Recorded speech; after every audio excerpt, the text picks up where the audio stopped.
Hi, my name is Yasheni. I'm a student in IMU University and I'm currently doing my degree in biomedical science. The book I'll be reviewing today is called Color Atlas of Medical Bacteriology by Louis M. de Maza, Mary T. Pezzlo, Cassiana E. Bittencourt, and Ellena M. Peterson. So you can find this book in the IMU eLearn portal.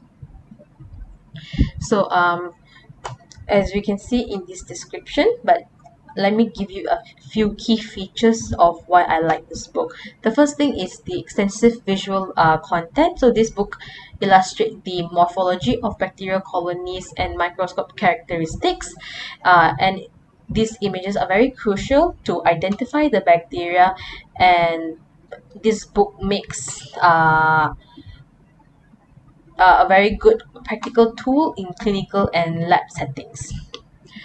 Secondly, the book also covers both common and rare pathogens. Not only that, it also gives detailed information on the bacteria's morphology, its growth characteristics, biochemical reaction, and clinical significance. It also gives detailed description on the pathogenicity, the clinical manifestation, the epidemiology, antimicrobial susceptibility.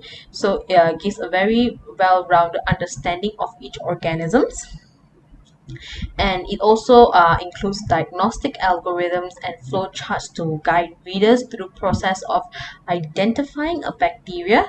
So it's very useful for lab professionals and clinicians who need to make a very timely and accurate diagnosis. So this book also has a very wide range of bacterial species, and you can see we have for we have 41 different topics on the different bacteria. We have the gram-positive, gram-negative bacteria, the aerobic bacteria, and the anaerobic bacteria. So I think the strength of this book includes the visual excellence that it has, the comprehensive information, the practical application. Let's go into the different topics to take a look at the book. So we have the Staphylococcus, Micrococcus, and other catalyst positive coccus topic here. So as you can see, it gives a very detailed explanation on the bacteria, and it also gives a picture on the gram stain of the bacteria. On the bacteria, here we have the gram stain of Staphylococcus aureus. We also have the gram stain of Micrococcus gluteus. Not only that, we have the pictures of the morphological picture. So here we have the Staphylococcus on blood agar, and the so you can also see the size variation of the Staphylococcus colonies from here and here. So we have all kinds of different we have the different Staphylococcus species here. This is the epidermidis on blood agar and the lactunensis on blood agar.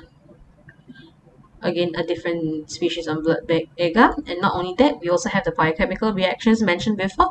We have our coagulase test here.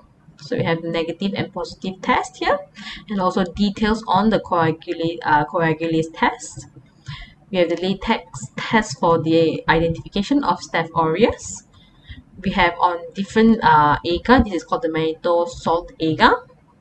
So as you can see, we also have the spectra MRSA agar. We have a lot of different tests. This is the antibiotic susceptibility test, especially called the novel biosyn susceptibility test. So as mentioned before, it has a lot of biochemical reaction, diagnostic tools, and also tests to differentiate between the different bacteria. We have the API identification system here, and yeah, the next topic also let's go into mycobacterium. Similarly, talk about the mycobacterium species. Okay, and we have the different they've also made it into a table to let us easy understand it. Okay, it's taking a while. Yeah. So here we also have the mycobacterium species under different stain. We have the quinone stain here, as well as the auramine stain here. And we have the gram stain, and again quinone aramine staining. We also have it on the Lowenstein Jensen agar. So as you can see, it's on different agar plates. It was also stained differently. There's they have different kind of pictures for us to better understand and to have a visual view on how the bacteria will look on different agars on when it's stained differently.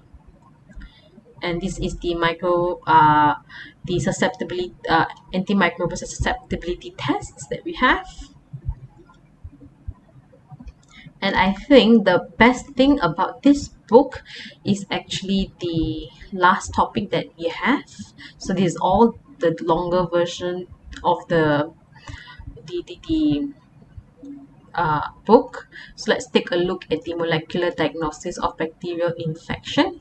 As we have already taken a look at the biochemical reaction and the test done and the agar plates used, we have the molecular diagnostics here. As you can see, it talks about it, and we have the MALDI-TOF MS test, as well as it talks about the CRISPR-Cas9 system. And it also gives a very detailed explanation on the building blocks of the bacteria and how it affects the diagnostic methods. And going back to the topic that I prefer and like the most is the fast facts topic, where they have made it into a very simple table for us of the different organisms. So they have the organism on one column, and then they have the gram stain morphology, the growth characteristics, the key phenotypic characteristic for identification, the additional information, and the clinical presentation. So that we do not need to spend a lot of time making our own notes, as the notes are already given. And it also has included the pictures for each of the categories, and it's a very good material used right before your exam, so that you can just go through it in a glance without reading through the long information that they usually have. As you can see, they have notes for all the topics, including the agar picture, the coagulase test pictures, and also uh, as well as the clinical presentation of it. So I think this is a very good book, and I would recommend it for students from my program. As my program, biomedical science, we have topics on bacteria and viruses. This is a very good book to read up on, especially for our exams. But I think since IMU University, most of the programs are related to has a medical background. I think it can be a very useful book for anyone who will be going through the microbiology course, or microbiology or bacteriology. It's also very good for the foundation in science students who are taking the